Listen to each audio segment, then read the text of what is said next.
Welcome to a new daily top Askreddit video. Today's topic: who is a good person who turned out to be pretty bad / evil? Bill Cosby. In 1967, I saw Cosby perform his stand-up live. I idolized Cosby, owned all his albums, and my father took me after I repeatedly pestered him. Cosby was the only entertainer I ever saw who could walk on a stage alone, with nothing but a microphone and a stool, and be completely entertaining for 3 hours. No props, no musical instruments, no backup act. I was such a big fan that I vigorously defended Cosby when the accusations first started coming out, a sin for which I will never be able to atone. At least you're not a hypocrite. He was a speaker at a graduation I went to, and talked about personal responsibility and accountability, and how the class's generation needed to be better in that, rather than seeking immediate gratification, and fuck him so hard for lecturing college grads about that while also being a fucking rapist. He used always talk shit on rappers and how they were bad influences, etc. I always find the people who preach down on people are the ones who have the most skeletons in their closet. This is the answer: he was the image of wholesome family dad when I was growing up. Turns out he liked to drug and date rape women. I don't know if I'm still over it yet. I deal with child abuse of all types, and the types that do it are quite often those same wholesome people in the nice house on the corner that are seen as pillars of the community. Jared from Subway. Went from having a mild cholesterol problem to having a child molesтерol problem. Yeah, that was a big one. 16 years of getting into progressively smaller pants. Damn, he was low-key letting us know the whole time. Not evil, but Ellen DeGeneres was pretty widely loved, at least from what I could tell as a non-American online, and the allegations about the workplace environment on her show were pretty heinous. Looking back on some of her interviews as well, and the way she treated some of her celebrity guests, it's not entirely a shock. The fact she smiles with her mouth but her eyes never change used to unnerve me a lot. Cold dead eyes. For me it was her stand-up. Her whole message on her show was about being kind.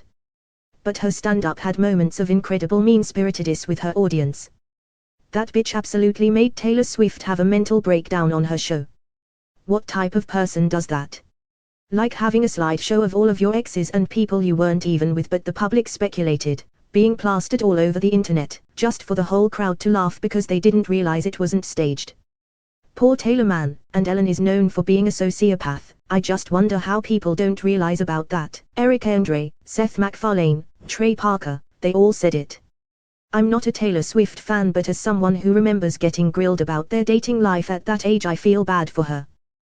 The questions are so invasive then to have them on TV. Even celebs deserve not to get badgered. I don't know why she continued to go on. She even said multiple times that she didn't want to do the game that Ellen was trying to get her to play. I remember her saying, "I don't think I'm gonna do this," and Ellen saying back, "Yes you are." What a bitch. That Maria pregnancy situation with the wine was a cunt move. That showed the world, on live TV no less, how much of a sociopath Ellen truly is. To use peer pressure with alcohol is bad enough. But then to use it to force the issue about confirming a pregnancy is so much worse. And to make Maria spiral into depression and likely cause the miscarriage. Ellen makes me sick and needs a cunt punt. O.J. Simpson. Fun fact, he was almost cast as the Terminator, but they thought no one would buy it because Simpson was known for being such a good guy. And here we are. Ari is one of my fav people in Hollywood. Guns don't kill people, O.J. Simpson kills people. Oh, come on. He was only doing what he did his whole life: cut left, cut right, run like hell. But he's innocent and he's still trying to find the real killers. Well, it's official. Murder is legal in the state of California. That one YouTuber that groomed a minor. Along with the other YouTuber that groomed a minor. And that other one. And that other one. And that other one. And that other one. Edit, damn, this one blew up harder than I thought it would. Do you realize how little that narrows it down? Oishio, my lad, cryotic, Juwario. I don't remember who else at EM. Edit, typo. Fucking cryotic too. I didn't hear about that one. Oishio was never a good person. Josh Duggar. He put out this squeaky clean image from the first season of 17 Kids and Counting, where he wouldn't even kiss his fiancée until they were married, and then years later he's in the news for molesting his sisters, cheating on his wife using the Ashley Madison website. He was impacted in the leak of user info, assaulting the woman he cheated with, and now he's in prison for child pornography. Investigators say the stuff they found on his laptop was some of the worst they've ever seen. Guy's a total piece of shit.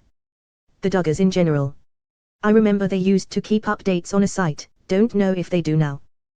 One of the oldest girls mentioned she wanted to be a doctor, but later it seemed she chose to bypass college or something to stay home.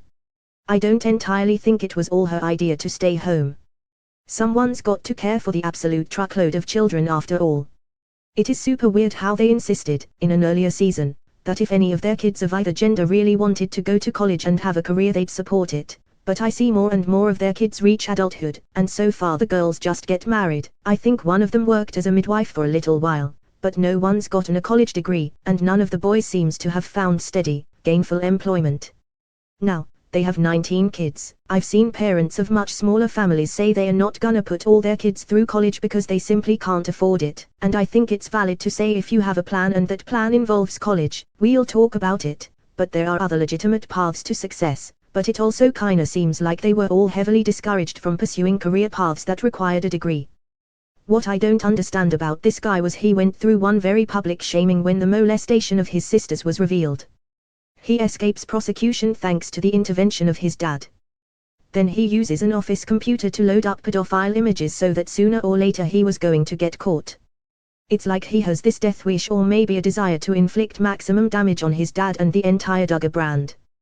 Considering that he managed to get away with the other stuff, he probably felt like he was untouchable, like surely no matter what he did, his wife would stay with him, his enormous family would back him up, and daddy would bail him out. Allison fucking Mack. She was the one that came up with the idea of branding the girls and then doing it to them. Horrible. I saw somewhere her saying she didn't know it was a cult or that she was doing anything wrong. Like what, motherfucker? You were branding people. Every time her name comes up I have a moment where I confuse it for Alex Mack. The girl with the power to turn into Capri Sun. I listened to Michael Rosebone's podcast, Lex Luthor in Smallville, and on one of his episodes he was recounting a time when he realized she was crazy. He basically told a story about how she showed up to his house with some of her weirdo cult friends trying to manipulate him into joining the cult, and then when he wouldn't give in she and her friends basically started harassing him in his own home to the point where he had to kick them out. I can't remember the exact episode of the podcast, but it sounded creepy as fuck. Edit, I don't know the exact episode, but I think it was one of the episodes with Tom Welling. Also, a couple of you mentioned that they started cooking food and using his pots and pans, which was a big part of the story. Some of you might remember the story better than I. Super weird shit though. Did he think she was just kinda Hollywood weird / crazy and not rape cult crazy? She allegedly tried to recruit Kristen Krug, too. And to think I spent so much time for giving her constant plugs for the Yaris on Smallville. I met her, and I got this autograph that's signed by her saying, "James, you're not awkward but it sure as fuck feels pretty awkward now." Kevin Spacey. Good actor, horrible human. Great actor, horrible human. Also a piece of shit for trying to move the conversation from "I abused a young man" to "I'm coming out." Makes me wonder if he read the script for American Beauty and thought, wow, this is the perfect role for me. Jimmy Savile. If you're not from the UK, Google him. I grew up watching Jim 2 Fix It. From the mid-70s to turn of the 80s. His outward persona was that of a saint. Starting as a DJ, he spent his entire life running marathons for charities, supporting charities. They estimate he raised 40 to 50 million British pounds that went direct to charities over his lifetime. He donated time to do public safety announcements. Many UK folks on here late 40s onward will remember Clunk Click Every Trip. He was knighted by the Queen for his contributions to British society.